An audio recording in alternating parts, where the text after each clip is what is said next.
ce train de vie qu'il ne peut plus assurer. Éric Dupond-Moretti connaît le coût de la vie. Issu d'une famille très modeste, élevé par sa mère après la mort de son père, il n'a connu la gloire et la fortune que grâce à son travail et son talent. Ministre de la Justice du gouvernement Macron depuis 3 ans, l'ogre des prétoires a dû laisser sa robe au placard après 35 ans de barreau et se contenter d'un salaire beaucoup moins élevé. Invité de Quelle époque, ce 3 juin 2023, Éric Dupond-Moretti a confié « J'ai divisé mes revenus par 10 ».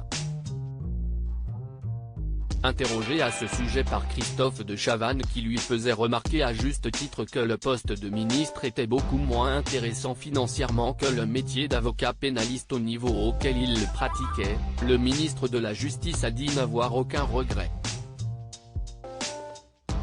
C'était pour moi très confortable et peut-être d'une certaine façon un peu trop confortable, a-t-il concédé en toute franchise.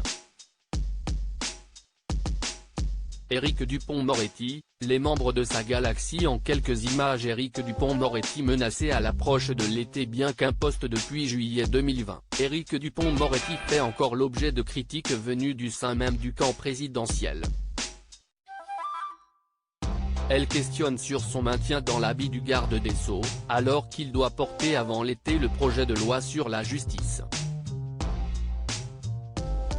Il n'est pas adapté à cette nouvelle assemblée, critique ainsi dans les colonnes de nos confrères du Point au cadre de la majorité présidentielle. Il est daté dans la manière dont il combat le RN. Lorsqu'Éric Dupond-Moretti est nommé ministre de la Justice, le parti présidentiel compte 314 députés, et 351 avec ses alliés.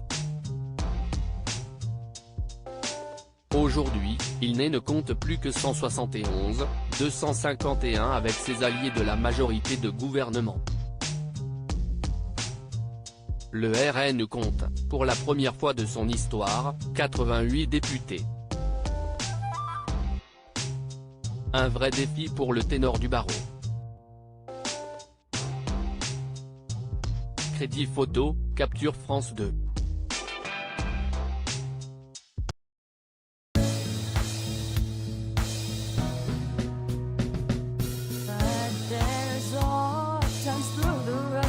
I think you can let me know. Sit down, sit back, let me help